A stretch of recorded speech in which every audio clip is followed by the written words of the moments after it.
ಮಧ್ಯಾಹ್ನ ಪ್ರೀತಿಯ ವಿದ್ಯಾರ್ಥಿಗಳಿಗೆ, ಶಾಲಾ ಶಿಕ್ಷಕರಿಗೆ ಹಾಗೂ ಶಾಲಾ ಸಿಬ್ಬಂದಿ ವರ್ಗದವ್ರಿಗೆ ನಿಮ್ಮೆಲ್ಲರಿಗೂ ಕೂಡ ಇವತ್ತಿನ ವಿದ್ಯಾಶಕ್ತಿಯ ವಿಜ್ಞಾನದ ತರಗತಿಗೆ ಆತ್ಮೀಯವಾದಂತಹ ಸ್ವಾಗತ ಕೋರ್ತಾ ಇರೋದು. ನಾನು ನಿಮ್ಮ ವಿಜ್ಞಾನದ ಶಿಕ್ಷಕಿ ಅಶ್ವಿತಾ ಮಲ್ನಾಡ್. ಪ್ರಿಯ ವಿದ್ಯಾರ್ಥಿಗಳೇ, ಎಲ್ಲರಿಗೂ ಕೂಡ ಮುಂಗಡವಾಗಿ ಸ್ವಾತಂತ್ರ್ಯ ದಿನಾಚರಣೆಯ ಶುಭಾಶಯಗಳು. ನಾವು ನಮ್ಮ ದೇಶಕ್ಕೆ ಸ್ವತಂತ್ರ ಬಂದು ಸುಮಾರು 80 ವರ್ಷಗಳು ಸಲ್ಲಿವೆ. ಈ ವರ್ಷಗಳು ಇನ್ನು ಸಹಸ್ರಾರು ವರ್ಷಗಳಾದ್ರೂ ಕೂಡ ನಮ್ಮ ದೇಶ ಪ್ರೇಮ ಇದೇ ರೀತಿ ಜಾಗೃತವಾಗಿರ್ಲಿ ಅಂತ ಆಶಿಸುತ್ತಾ ಇವತ್ತಿನ ಸೆಷನ್ ಅನ್ನ ಇವತ್ತಿನ ಸೆಷನ್ ಆರಂಭಿಸಕ್ಕಿಂತ ಮುಂಚೆ ನಿಮ್ಮೆಲ್ಲರಿಗೂ ಗೊತ್ತಿರೋ ಹಾಗೆ ನಮ್ಮ ಸೆಷನ್ ನ ಆರಂಭದಲ್ಲಿ ನಾವು ಒಂದು ಉತ್ತಮವಾದಂತಹ ಚಿಂತನೆಯನ್ನ ಅಥವಾ ನುಡಿಮುತ್ತನ್ನ ಕೇಳಿ ಆರಂಭಿಸೋದು ವಾಡಿಕೆ ಅಲ್ವಾ. ಆದ್ರೆ ಇವತ್ತಿನ ಸೆಷನ್ ಅಲ್ಲಿ ನಾನು ನಿಮ್ಗೆ ಬಹಳ ಆಸಕ್ತಿದಾಯಕವಾದಂತಹ ವಿಷಯವನ್ನ ಹೇಳ್ತೀನಿ. ಅದೇ ಇವತ್ತಿನ ದಿನದ ವಿಶೇಷ.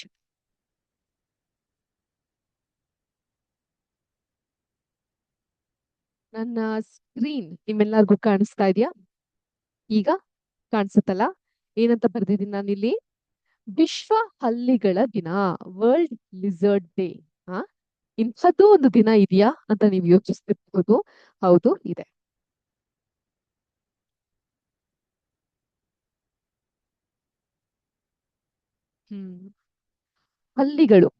ಹಲ್ಲಿಗಳು ಬಂದು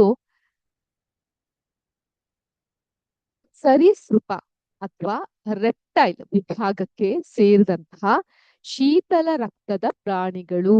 ಶೀತಲ ರಕ್ತ ಅಂದ್ರೆ ಕೋಲ್ಡ್ ಬ್ಲಡೆಡ್ ಅನಿಮಲ್ಸ್ ಅಂತ. ಏನಿದ್ರ ಅರ್ಥ? ಫಸ್ಟ್ ಆಫ್ ಆಲ್, ಹಲ್ಲಿಗಳಿಗೆ ನಾವು ಒಂದು ದಿನಾಚರಣೆ ಅಂತ ಏನಕ್ಕೆ ಆಚರಿಸ್ತಾ ಹೋಗ್ತೀವಿ? ಯಾರಿಗಾದ್ರೂ ಗೊತ್ತಿದ್ಯಾ? ನೋಡಿ, ಪ್ರತಿ ವರ್ಷ ಆಗಸ್ಟ್ 14ರಂದು ನಾವು ಈ ದಿನವನ್ನ ಆಚರಿಸ್ತೀವಿ. ಪ್ರತಿಯೊಂದಕ್ಕೂ ಒಂದು ಉದ್ದೇಶ ಇರ್ಬೇಕಲ್ಲ, ರೈಟ್? ಅದೇ ರೀತಿ ಈ ಒಂದು ದಿನಕ್ಕಿರುವಂತಹ ಉದ್ದೇಶ ನಮ್ಮ ಭೂಮಿಯ ಮೇಲೆ ಇರುವಂತಹ ಸಾಕು ಮತ್ತು ಕಾಡು ಹಲ್ಲಿಗಳ ಜಾತಿಗಳನ್ನ ರಕ್ಷಣೆ ಮಾಡೋದು, ಹಾಗೂ ಸರೀಸೃಪಗಳು ಅಂದ್ರೆ ರೆಪ್ಟೈಲ್ಸ್ ಅಂದ್ರೆ ಸರೀಸೃಪಗಳು ಅಂದ್ರೆ ರೆಪ್ಟೈಲ್ಸ್. ಹೌದಾ? ಈ ಹಲ್ಲಿಗಳು ಸೇರಿ ಹಲ್ಲಿಗಳು, ಹಾವುಗಳು, ಚೇಳುಗಳು, ಮೊಸಳೆಗಳು ಇವೆಲ್ಲ ರೆಪ್ಟೈಲ್ಸ್ ಜಾತಿಗೆ ಸೇರಿರುವಂತದ್ದು. ಅರ್ಥ ಆಯ್ತಾ? ಈ ರೆಪ್ಟೈಲ್ಸ್ ಅಂದ್ರೆ ಏನು, ಈ ಸರೀಸೃಪಗಳು ಏನ್ ಕೆಲಸ ಮಾಡ್ತವೆ, ಇದನ್ನ ಜನರಲ್ಲಿ ಅವರಲ್ಲಿ ಜಾಗೃತಿಯನ್ನ ಮೂಡಿಸೋದು. ಮತ್ತೆ ಎಷ್ಟೋ ಜನರಿಗೆ ಮೂಢನಂಬಿಕೆ ಇರುತ್ತೆ. ಈಗ ಹಲ್ಲಿ ಮೈ ಮೇಲೆ ಬಿದ್ರೆ ಅಪಶಕುನ, ನಾವೇನೋ ಮಾತಾಡ್ತಿರ್ತೀವಿ, ಹಲ್ಲಿ ಲಚ್ಕೊಟ್ರೆ ಅದೇ ಸತ್ಯ ಅಲ್ವಾ? ಇಂತಹ ಮೂಢನಂಬಿಕೆ ಮತ್ತು ಭಯವನ್ನ ಹೋಗಲಾಡಿಸಿ ಜಾಗೃತಿ ಮೂಡಿಸುವುದು ಇದರ ಮುಖ್ಯ ಉದ್ದೇಶ. ಆಯ್ತು ಮಕ್ಕಳೇ. ಈಗ ಈ ಹಲ್ಲಿಗಳು ಸರೀಸೃಪ ಅಂದ್ರೆ ರೆಪ್ಟೈಲ್ ವಿಭಾಗಕ್ಕೆ ಸೇರುತ್ತೆ. ಶೀತಲ ರಕ್ತದ ಪ್ರಾಣಿಗಳಿವು, ಅಂದ್ರೆ ಕೋಲ್ಡ್ ಬ್ಲಡೆಡ್ ಅನಿಮಲ್ಸ್. ಅಂದ್ರೆ ಇವುಗಳು ನಮ್ಮ ದೇಹದ ತಾಪಮಾನವನ್ನ ತಾವೇ ಸ್ವತಃ ಕಂಟ್ರೋಲ್ ಮಾಡ್ಲಿಕ್ಕೆ ಬರೋದಿಲ್ಲ. ಅದಕ್ಕಾಗಿ ಇವ್ರು ಏನ್ ಮಾಡ್ತಾರೆ? ಬಿಸಿಲಿನಲ್ಲಿ ಕುಳಿತು ತಾಪಮಾನವನ್ನ ಕಾಯ್ಕೊಳ್ತಾರೆ. ನೀವು ಎಷ್ಟೊಂದ್ಸಲ ಅನ್ಕೋಬಹುದು, ಈ ಹಾವುಗಳು, ಹಲ್ಲಿಗಳು ಇವೆಲ್ಲ ಮರುಭೂಮಿಗಳಲ್ಲಿ ಕಾಣುವಂಥದ್ದು ಅಲ್ವಾ? ಯಾಕೆ ಅಂದ್ರೆ ಅವು ಶೀತಲ ರಕ್ತದ ಪ್ರಾಣಿಗಳು. ಆ ಕಾರಣಕ್ಕೋಸ್ಕರ ತಮ್ಮನ್ನ ತಾವು ಬೆಚ್ಚಗೆ ಇಟ್ಕೊಬೇಕಾಗತ್ತೆ. ಈಗ ಈ ಹಲ್ಲಿಗಳ ವೈಶಿಷ್ಟ್ಯವನ್ನ ತಿಳ್ಕೊಳ್ತಾ ಬರೋಣ. ಫಸ್ಟ್, ಶತ್ರು ಬಂದಾಗ ಬಾಲ ಕತ್ತರಿಸಿಕೊಳ್ಳುವಂತಹ ತಂತ್ರ, ಇದನ್ನ ನಾವು ಆಟೋಟೊಮಿ ಅಂತ ಕರಿತೀವಿ ಇಂಗ್ಲಿಷ್ ನಲ್ಲಿ. ಏನಿದು? ಹಲ್ಲಿಗೆ ಯಾವ್ದಾದ್ರೂ ಅಪಾಯ ಎದುರಾದಾಗ ಅಥವಾ ಶತ್ರುಗಳು ಅದರ ಬಾಲವನ್ನ ಹಿಡಿದಾಗ ಅದು ತನ್ನ ಬಾಲವನ್ನ ಅಂದ್ರೆ ಟೈಲನ್ನ ಸ್ವತಃ ದೇಹದಿಂದ ಕತ್ತರಿಸಿಕೊಂಡು ಓಡಿ ಹೋಗುತ್ತದೆ. ಆ ಕತ್ತರಿಸಿದ ಬಾಲ ಸ್ವಲ್ಪ ಸಮಯ ಕುಣಿತಾ ಶತ್ರುವಿನ ಗಮನವನ್ನ ಬೇರೆಡೆ ಸೆಳೆಯುತ್ತೆ. ಕುಣಿತಾ ಇರುತ್ತೆ. ಇಲ್ಲಿ ನೋಡಬಹುದು ನೀವು, ಕೆಲವು ದಿನಗಳ ನಂತರ ಹಲ್ಲಿಗೆ ಹೊಸ ಬಾಲ ಬೆಳೆಯುತ್ತೆ. ತನ್ನ ಬಾಲವನ್ನ ತಾನೇ ಕತ್ತರಿಸ್ಕೊಂಡು ಈ ಬಾಲ ಕುಣಿತಾ ಇರುತ್ತೆ. ಅದ್ರಿಂದ ಶತ್ರು ನೋಡೋಷ್ಟ್ರಲ್ಲಿ ಇದು ಎಸ್ಕೇಪ್ ಆಗಿ ಹೋಗ್ಬಿಡುತ್ತೆ.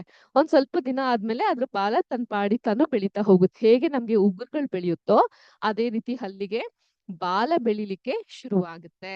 ಓಕೆ. ಎರಡನೇದು, ನಿಮ್ಗೆ ಅನ್ಸ್ಬಹುದು ಇದು ಗೋಡೆ ಮೇಲೆ ಜಾರದೆ ಓಡೋದ್ ಹೇಗೆ ಅಂತ. ಜಾರ್ ಬಿದ್ದೋಗ್ಬಿಡ್ಬೇಕಲ್ಲ ಗೋಡೆ ಮೇಲಿದ್ರೆ.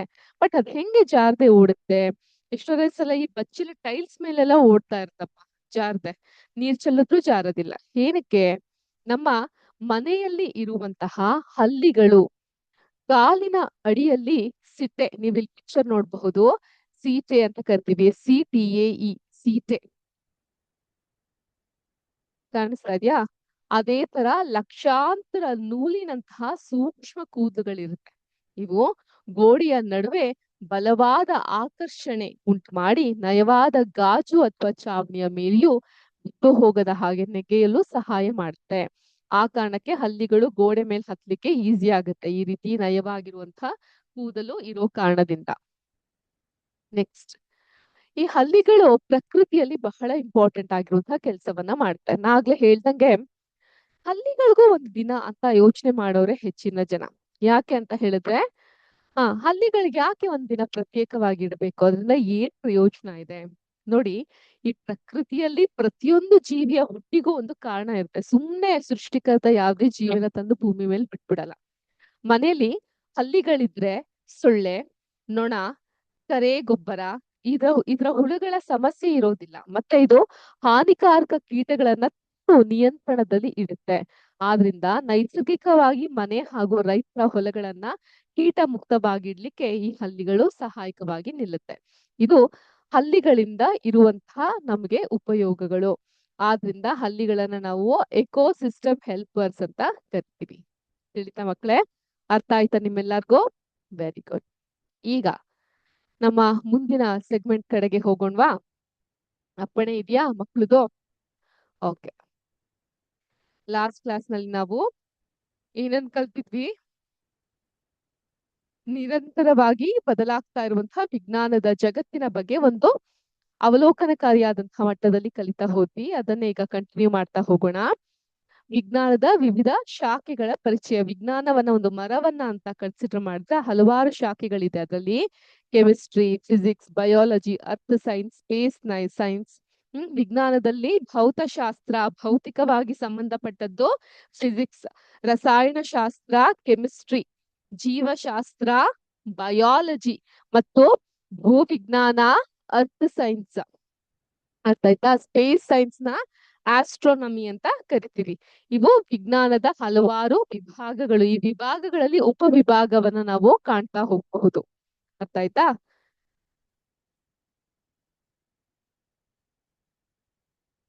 ಈಗ ನಾನೊಂದು ಪ್ರಶ್ನೆ ಕೇಳಿದ್ದೆ, ಒಂದಲ್ಲ ಎರಡು ಪ್ರಶ್ನೆ ಕೇಳಿದ್ದೆ ನಿಮ್ಗೆ ಲಾಸ್ಟ್ ಕ್ಲಾಸ್ ನಲ್ಲಿ. ನೆನ್ಪಿದ್ಯಾ? ಯಾರಾದ್ರೂ ಸಾಲ್ವ್ ಮಾಡಕ್ ಟ್ರೈ ಮಾಡಿದ್ರಾ? ಹೌದಾ ಇಲ್ವಾ? ಸ್ವಲ್ಪ ಉತ್ತರ ಬರ್ಬೇಕಲ್ಲ ನಿಮ್ಮಿಂದ. ನಿಂಬೆ ಹಣ್ಣು ಯಾಕೆ ಹುಳಿಯಾಗಿರುತ್ತೆ? ಯಾರಿಗಾದ್ರೂ ಉತ್ತರ ಗೊತ್ತಿದ್ಯಾ ನಿಂಬೆ ಹಣ್ಣು ಯಾಕೆ ಹುಳಿಯಾಗಿರುತ್ತೆ ಅಂತ? ಹ್ಮ್ ನಿಂಬೆ ಹಣ್ಣನ್ನ ನಾವು ಹುಳಿ ಅಂತ ಕರಿತೀವಿ. ಯಾಕೆ ಹುಳಿ ಅಂತ ಕರಿತೀವಿ? ಇದಕ್ಕೇನಾದ್ರೂ ಒಂದು ಸೂಕ್ತವಾದಂತಹ ಕಾರಣ ಇರ್ಬೇಕಲ್ಲ. ಏನಿರಬಹುದು?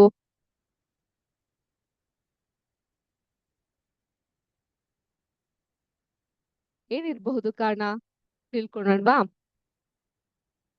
ನಿಂಬೆ ಹಣ್ಣು ಹುಳಿಯಾಗಿರಲು ಅದರಲ್ಲಿರುವಂತಹ ಒಂದು ನೈಸರ್ಗಿಕ ರಾಸಾಯನಿಕವೇ ಕಾರಣ. ಒಂದು ನ್ಯಾಚುರಲ್ ಆಗಿರುವಂತಹ ರಾಸಾಯನಿಕ ಇದೆ, ಕೆಮಿಕಲ್ ಇದೆ ಅದರಲ್ಲಿ, ಅದನ್ನ ಹುಳಿ ಅಂತ ಕರೀಲಿಕ್ಕೆ.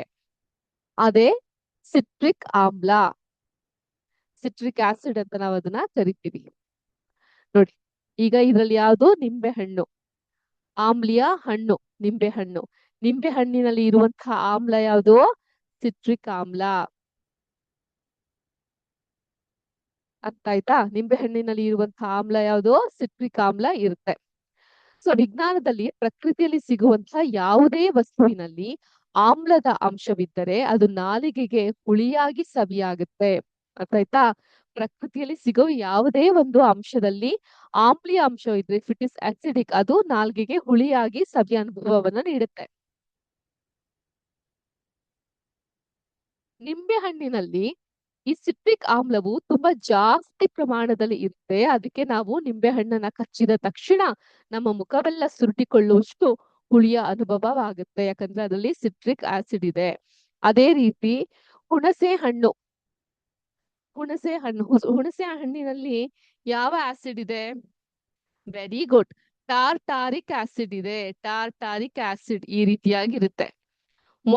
ಮೊಸರಿನಲ್ಲಿ ಯಾವ ಆಸಿಡ್ ಇದೆ? ಲ್ಯಾಕ್ಟಿಕ್ ಆಮ್ಲ, ಲ್ಯಾಕ್ಟಿಕ್ ಆಸಿಡ್ ಇದೆ. ಅರ್ಥ ಆಯ್ತಾ? ಸೊ ನಿಂಬೆ ಹಣ್ಣಿನಲ್ಲಿ ಸಿಟ್ರಿಕ್ ಆಸಿಡ್, ಹುಣಸೆ ಹಣ್ಣಿನಲ್ಲಿ ಟಾರ್ಟಾರಿಕ್ ಆಸಿಡ್, ಮೊಸರಿನಲ್ಲಿ ಲ್ಯಾಕ್ಟಿಕ್ ಆಸಿಡ್ ಗಳು ಇರುತ್ತೆ. ಇದನ್ನ ಸರಿ ಇದೆಯಾ ಇನ್ನೊಂದು ಚೆಕ್ ಮಾಡಿ ನೋಡೋಣವಾ?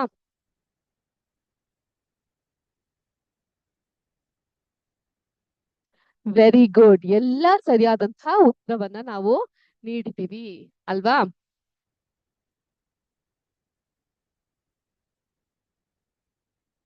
ಸೂಪರ್.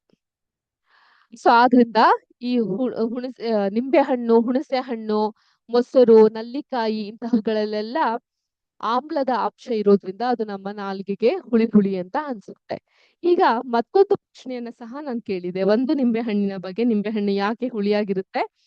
ಅದ್ರಲ್ಲಿರುವಂತಹ ಸಿಟ್ರಿಕ್ ಆಮ್ಲದಿಂದ ಅದು ಹುಳಿಯಾಗಿ ಇರುತ್ತೆ. ನೆಕ್ಸ್ಟ್ ಇನ್ನೊಂದು ಪ್ರಶ್ನೆ ನಾನು ನಿಮ್ಗೆ ಎಲ್ಲರಿಗೂ ಕೇಳಿದ್ದೆ, ಅದೇನಂತ ಹೇಳಿದ್ರೆ,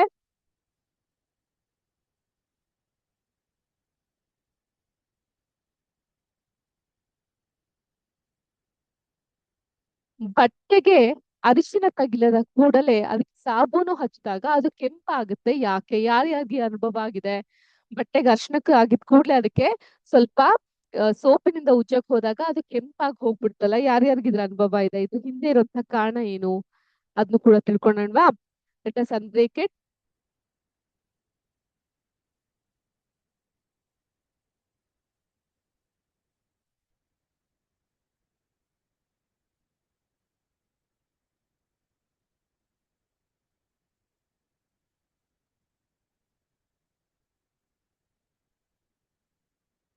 ನೋಡಿ, ಬಟ್ಟೆಗೆ ಅರಿಶಿನ ತಗೊಳ್ಳಿ, ಅದಕ್ಕೆ ಸಾಬೂನು ಹಚ್ಚಿದಾಗ ಕೆಂಪಾಗೋದು ಯಾಕೆ? ಇದನ್ನ ಈಗ ತಿಳ್ಕೊಳಕ್ಕೆ ಪ್ರಯತ್ನವನ್ನ ಪಡೋಣ. ಮೊದಲನೇದು, ಇದು ಒಂದು ವಿಜ್ಞಾನದ ಮ್ಯಾಜಿಕ್ ಅಂತ. ಏನಪ್ಪಾ ಮ್ಯಾಜಿಕ್? ಬಣ್ಣ ಬದಲಾಗುವಂತದ್ದ. ಎರಡನೇ ನೋಡೋಣ.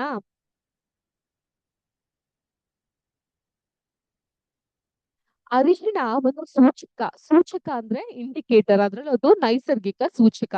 ಈಗ ನಿಮ್ಮ ಮೆದುಳಿನಲ್ಲಿ ಪ್ರಶ್ನೆ ಬರಬಹುದು, ಮೇಡಮ್ ಈ ಸೂಚಕ ಅಂತ ಹೇಳಿದ್ರೆ ಏನು? ನಮ್ಗೆ ಅರ್ಥ ಆಗ್ಲಿಲ್ವಲ್ಲ. ನೋಡಿ, ಆ ಯಾವ್ದಾದ್ರೂ ಒಂದು ವಸ್ತು ಆಮ್ಲಾನ ಅಥವಾ ಪ್ರತ್ಯಾಮ್ಲಾನ ಪತ್ತೆ ಹಚ್ಚಲು ಸಹಾಯ ಮಾಡುವಂತಹ ವಸ್ತುಗಳನ್ನ ವಿಜ್ಞಾನದಲ್ಲಿ ಸೂಚಕಗಳು, ಇಂಡಿಕೇಟರ್ಸ್ ಅಂತ ಕರಿತೀವಿ. ಅರಿಶಿಣ ಸಹ ಅಂತ ಒಂದು ನೈಸರ್ಗಿಕ ಇಂಡಿಕೇಟರ್, ನ್ಯಾಚುರಲ್ ಆಗಿ ಸಿಕ್ಕಿರುವಂತಹ ಇಂಡಿಕೇಟರ್. ಅರ್ಥ ಆಯ್ತಾ? ಯಾವ್ದಾದ್ರು ಒಂದು ವಸ್ತು ಆಮ್ಲೀಯನ ಅಥವಾ ಆಮ್ಲೀಯ ಅಲ್ವಾ ಅಂತ ನಮ್ಗೆ ತಿಳಿಸಿಕೊಡುವಂತಹ ಇಂಡಿಕೇಟರ್. ಈಗ ಅರಿಶಿಣದ ಸ್ವಭಾವ ಏನು ಅಂತ ಹೇಳಿದ್ರೆ,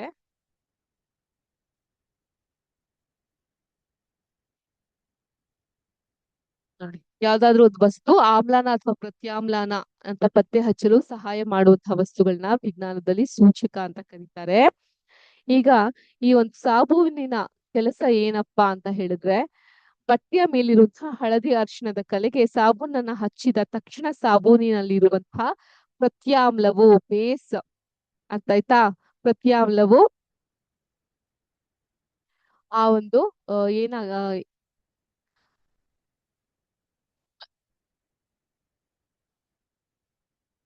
ಕ್ಷಮೆ ಇರ್ಲಿ ಮಕ್ಳೇ. ಓಕೆ. ಈಗ ಅರಿಶಿಣದ ಸ್ವಭಾವ ಏನಂತ ಹೇಳಿದ್ರೆ, ತನಗೆ ಭಿನ್ನವಾಗಿರುವಂತಹ ಪ್ರತ್ಯಾಮ್ಲ ಅಥವಾ ಬೇಸ್ ವಸ್ತುವಿನ ಜೊತೆಗೆ ಸೇರಿದಾಗ ತನ್ನ ಹಳದಿ ಬಣ್ಣವನ್ನ ಕೆಂಪು ಬಣ್ಣವಾಗಿ ಬದಲಾಯಿಸ್ಕೊಳ್ಳುತ್ತೆ. ಅರ್ಥ ಆಯ್ತಾ?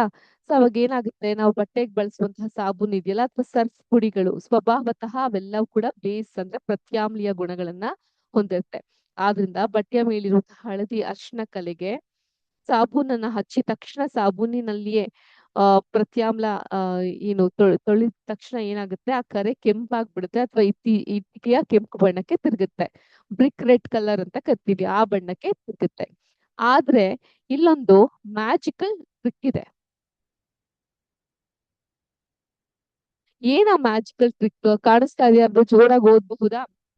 Very good. ಕೆಂಪಾದ ಕಲೆಯ ಮೇಲೆ ನೀವು ಮತ್ತೆ ಸ್ವಲ್ಪ ನಿಂಬೆ ಹಣ್ಣಿನ ರಸವನ್ನ ಹಾಕಿ ಅದನ್ನ ಆಮ್ಲೀಯವನ್ನಾಗಿ ಮಾಡಿ ಆ ಕೆಂಪು ಬಣ್ಣ ಮಾಯವಾಗಿ ಮತ್ತೆ ಹಳದಿ ಬಣ್ಣಕ್ಕೆ ತಿರುಗುತ್ತೆ. ಯಾಕಂದ್ರೆ ಆಮ್ಲವು ಪ್ರತ್ಯಾಮ್ಲದ ಶಕ್ತಿಯನ್ನ ಇಲ್ಲದಂತೆ ಮಾಡ್ಬಿಟ್ಟಿರುತ್ತೆ.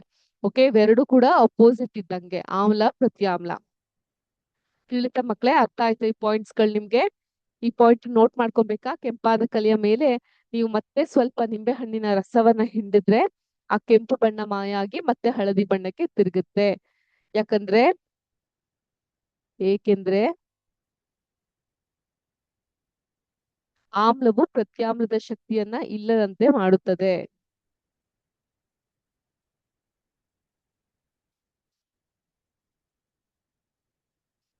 ನೋಟ್ ಮಾಡ್ಕೊಂಡ್ರಾ?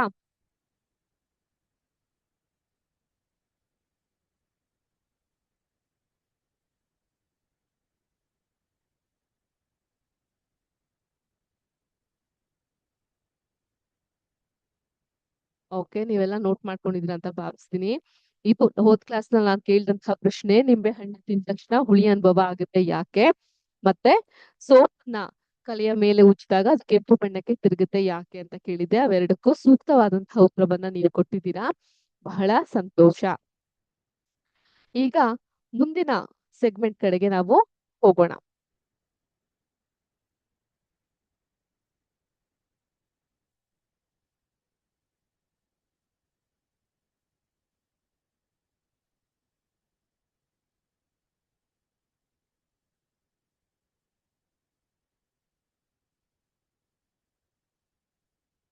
ಅದೇ ವಿದ್ಯುತ್ ಮತ್ತು ವಸ್ತುಗಳ ವರ್ಗಾವಣೆ. ಫಸ್ಟ್ ಚಾಪ್ಟರ್ ನ ನೋಡಿದಾಗ ನಮ್ಮ ಹಲವಾರು ವೈವಿಧ್ಯತೆಯನ್ನ ಈ ಒಂದು ಪಾಠದಲ್ಲಿ ನಿರೀಕ್ಷಿಸಬಹುದು ಅನ್ನೋದು ಗೊತ್ತಾಗಿರುತ್ತೆ.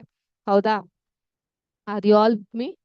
ಹಾ, ಈಗ ನಾವು ನೆಕ್ಸ್ಟ್ ಸೆಗ್ಮೆಂಟ್ ಗೆ ಹೋದಾಗ ನಾವು ಇನ್ನಷ್ಟು ಆಳವಾಗಿ ಗಹನವಾಗಿ ಈ ಒಂದು ವಿಷಯಗಳ ಬಗ್ಗೆ ತಿಳ್ಕೊಳ್ಳುವಂತಹ ಪ್ರಯತ್ನವನ್ನ ಮಾಡೋಣ.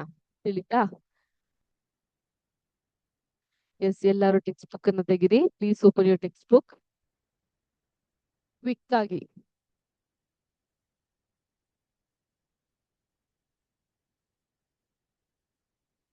ಹ್ಮ್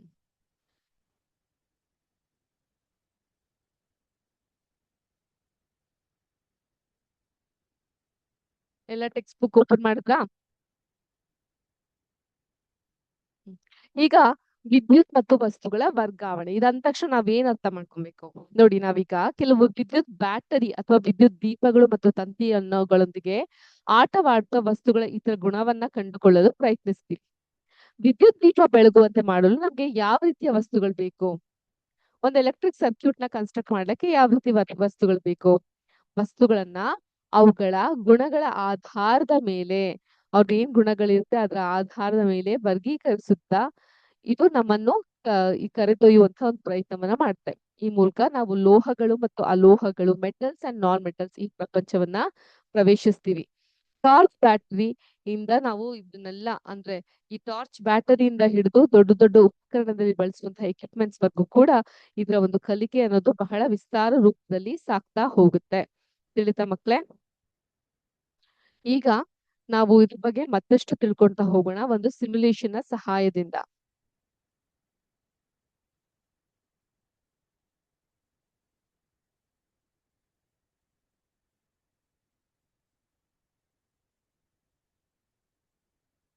ಓಕೆ,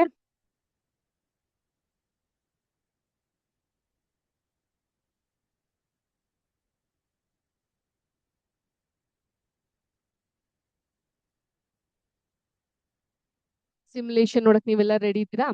ಈ ಸಿಮ್ಯುಲೇಷನ್ ಹೆಸರೇ ಸರ್ಕ್ಯೂಟ್ ಕನ್ಸ್ಟ್ರಕ್ಷನ್ ಕಿಟ್ ಅಂತ.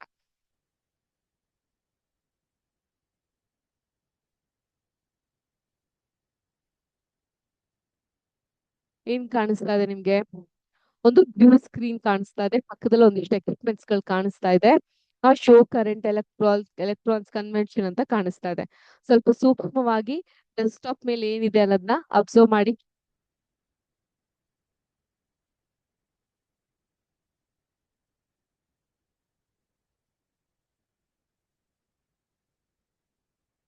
ಈಗ ನನ್ನ ಈ ಡೆಸ್ಕ್ಟಾಪ್ ನ ಬಲಭಾಗದಲ್ಲಿ ನೀವು ಶೋ ಕರೆಂಟ್ ಅನ್ನೋದನ್ನ ನೋಡಬಹುದು. ಇಲ್ಲಿ ಎಲೆಕ್ಟ್ರಾನ್ಸ್ ಕನ್ವೆನ್ಷನಲ್ ಲೇಬಲ್ಸ್ ವ್ಯಾಲ್ಯೂಸ್ ಇವುಗಳನ್ನೆಲ್ಲ ನಾವು ನೋಡಬಹುದು. ಇಲ್ಲೊಂದು ವೋಲ್ಟೇಜ್ ಮೀಟರ್, ವೋಲ್ಟಾ ಮೀಟರ್ ಇದೆ. ಇಲ್ಲೊಂದು ಕರೆಂಟ್ ನ ಚೆಕ್ ಮಾಡುವಂತಹ ಆಮೋಮೀಟರ್ ಇದೆ. ಈಗ ಒಂದು ವೈರ್ ಅನ್ನ ತೆಗೆದುಕೊಳ್ಳೋಣ.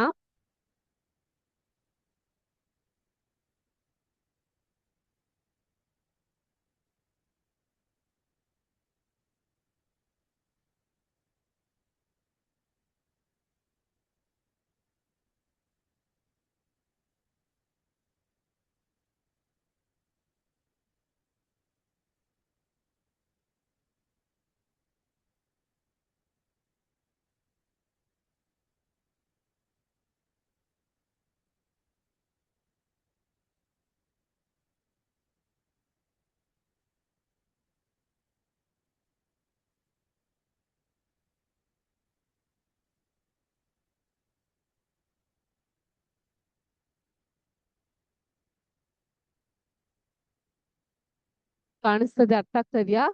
ಇಲ್ಲಿ ನಾನು ವೈರ್ಗಳನ್ನೆಲ್ಲ ಜೋಡಿಸ್ತಾ ಇದ್ದೀನಿ.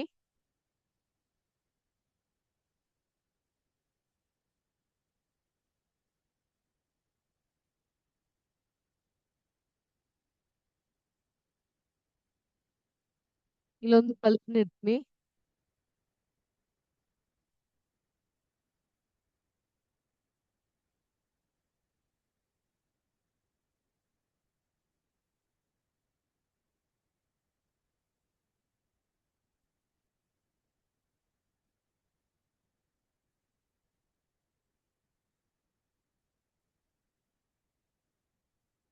ಏನಾಯ್ತು, ಶಾರ್ಟ್ ಸರ್ಕ್ಯೂಟ್ ಆಗ್ಬಿಟ್ಟಿದೆ ಇಲ್ಲಿ. ನಾವೇನೋ ಇಲ್ಲಿ ತಪ್ಪು ಮಾಡಿದೀವಿ. ಚೆಕ್ ಮಾಡಿ ನೋಡೋಣ ಏನಾಯ್ತು ಅಂತ. ನೋಡಿ, ವೈರ್ನ ಈ ಭಾಗ ಇದೆಯಲ್ಲ, ಈ ಭಾಗದ ಇಲ್ಲಿಗೆ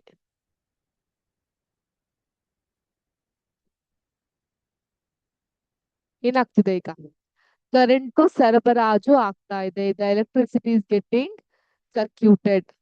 ಓಕೆ, ಇಲ್ಲಿ ನಾನು ಕನ್ವೆನ್ಷನ್ ಬದಲು ಎಲೆಕ್ಟ್ರಾನ್ಸ್ ಅಂತ ಸಹ ಸೆಲೆಕ್ಟ್ ಮಾಡ್ತಾ ಹೋಗಬಹುದು. ಓಕೆ, ಪ್ರೋಟಾನ್ಸ್, ನ್ಯೂಟ್ರಾನ್ಸ್, ಎಲೆಕ್ಟ್ರಾನ್ಸ್, ಈ ಎಲ್ಲ ಪಾಠಗಳನ್ನ ನೀವು ಕಲಿತಾ ಕಲಿತಾ ಎಲೆಕ್ಟ್ರಾನ್ಸ್ ಅಂತ ಹೇಳಿದ್ರೆ ಏನು ಅನ್ನೋದು ನಿಮ್ಗೆ ಗೊತ್ತಾಗುತ್ತೆ. ಒಂದು ಆಟಮ್ ನಲ್ಲಿ ಪ್ರೋಟಾನ್, ನ್ಯೂಟ್ರಾನ್, ಎಲೆಕ್ಟ್ರಾನ್ ಅಂತ 3 ಅಂಶಗಳಿರುತ್ತೆ. ಪ್ರೋಟಾನ್ ಪಾಸಿಟಿವ್ ಅಂಶ, ಧನಾತ್ಮಕವಾದದ್ದು. Neutron negative. ಅರ್ಥ ಆಯ್ತಾ?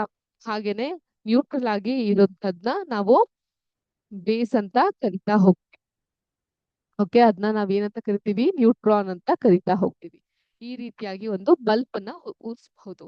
ಈಗ ಇದನ್ನ ನೀವು ಸಹ ಮಾಡುವಂತ ಪ್ರಯತ್ನವನ್ನ ಮಾಡ್ಬೋದು. ಇನ್ನೊಂದ್ಸಲ ಮಾಡಿ ತೋರಿಸ್ತೀನಿ ನಾನು ನಿಮ್ಗೆ. ವೈರ್ನ ಹೀಗ್ ತರ್ತೀರಾ, ಹೀಗ ಅಡ್ಡಲಾಗಿ ಇಡ್ತೀರಾ, ಮತ್ತೊಂದು ವೈರ್ನ ಹೀಗ ಅಡ್ಡಲಾಗಿ ಇಡ್ತೀರಾ, ಒಂದು ಬ್ಯಾಟ್ರಿಯನ್ನ ಇಡ್ತೀರಾ.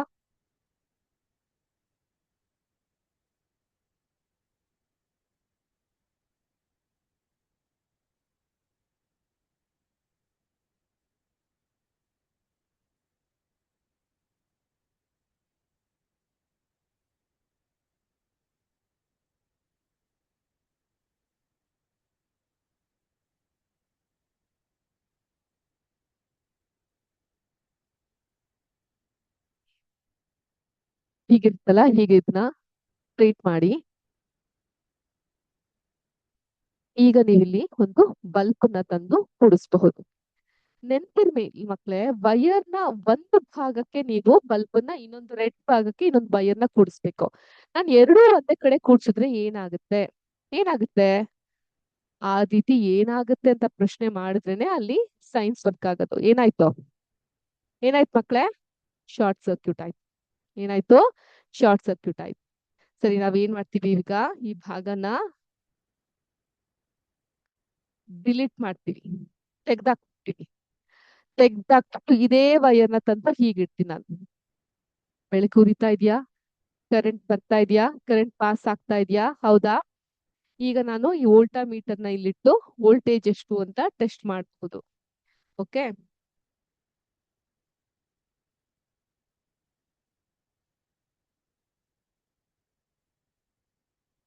ಈ ರೀತಿ ಟೆಸ್ಟ್ ಮಾಡಬಹುದು.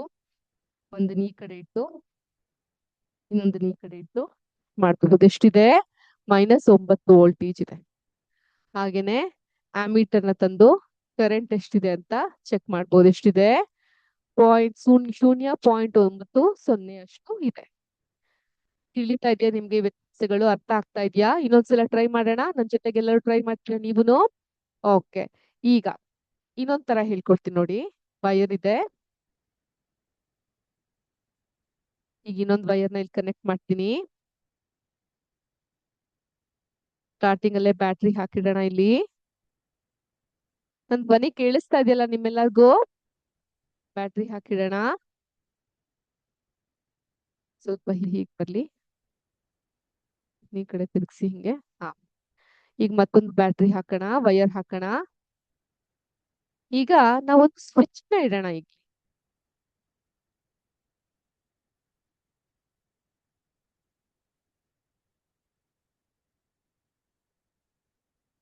ಓಕೆ, ಮತ್ತೊಂದು ವೈರ್ನ ತಂದು ಹಾಕೋಣ.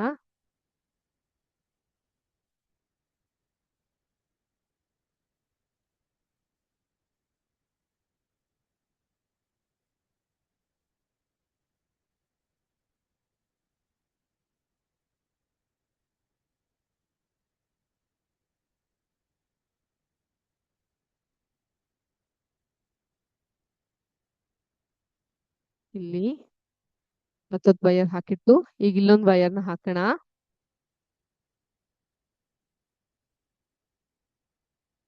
ಈಗ ಬಲ್ಬ್ನ ನಾವು ಇಲ್ಲಿ ಇಡೋಣ.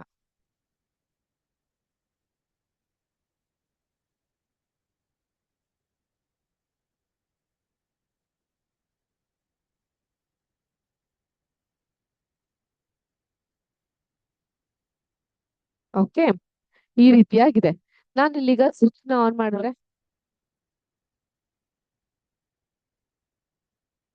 ಸ್ವಿಚ್ ಕ್ಲೋಸ್ ಆಗಿರುತ್ತೆ.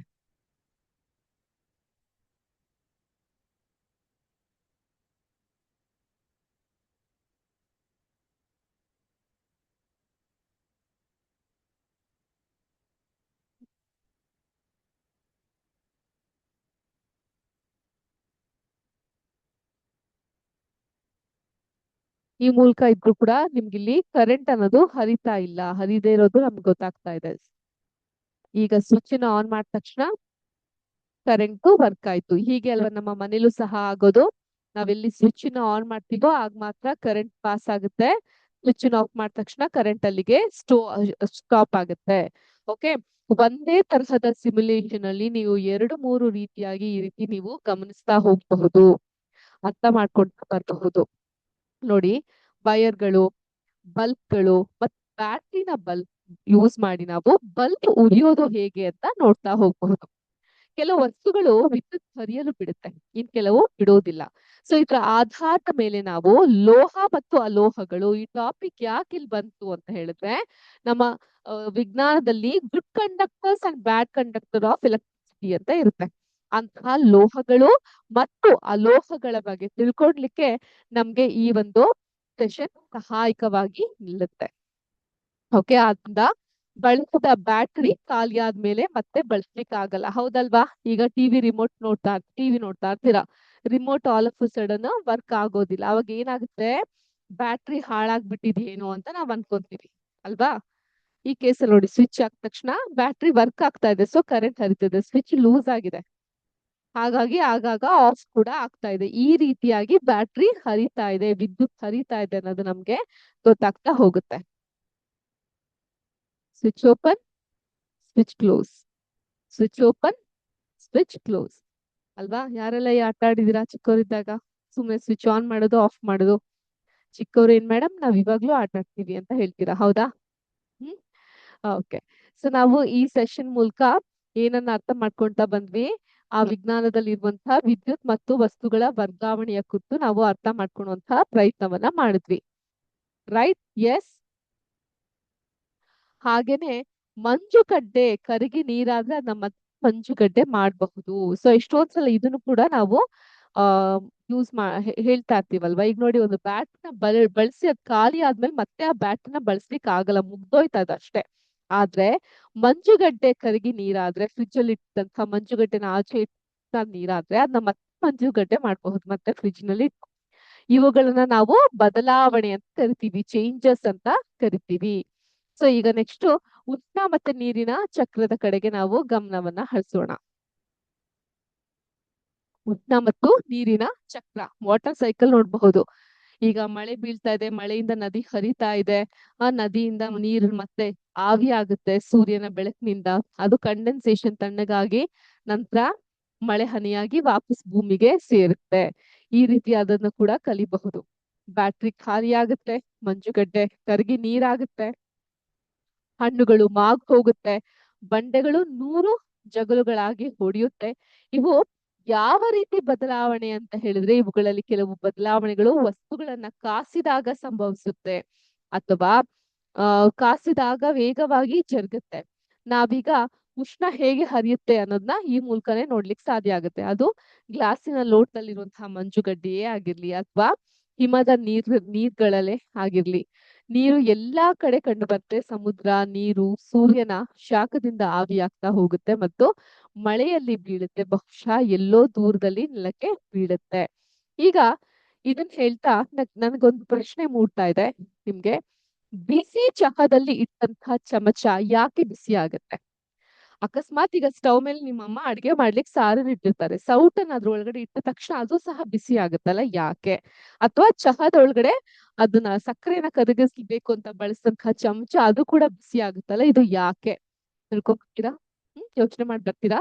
ನೆಕ್ಸ್ಟ್ ಕ್ಲಾಸ್ ನಲ್ಲಿ ಇದ್ರ ಬಗ್ಗೆ ಮತ್ತಷ್ಟು ತಿಳ್ಕೊಂತ ಮಾತಾಡ್ತಾ ಹೋಗೋಣ. ಇದಾಗಿತ್ತು ಇವತ್ತಿನ ಸೆಷನ್. ನಿಮ್ಮೆಲ್ಲರಿಗೂ ಇಷ್ಟ ಆಯ್ತು, ಅರ್ಥ ಆಯ್ತು ಅಂತ ಭಾವಿಸ್ತಾ ಮುಂಬರುವಂತಹ ಶಿಕ್ಷಕರನ್ನ ಸ್ವಾಗತಿಸ್ತಾ ಸದ್ಯಕ್ಕೆ ನಾನ್ ವಿದಾಯ ಹೇಳ್ತಾ ಇದೀನಿ. ಎಲ್ಲಾರ್ಗೂ ಶುಭ ದಿನ. ಜೈ ಹಿಂದ್, ಜೈ ಕರ್ನಾಟಕ ಮಾತೆ, ಜೈ ವಿದ್ಯಾಶಕ್ತಿ. ನಮಸ್ಕಾರ.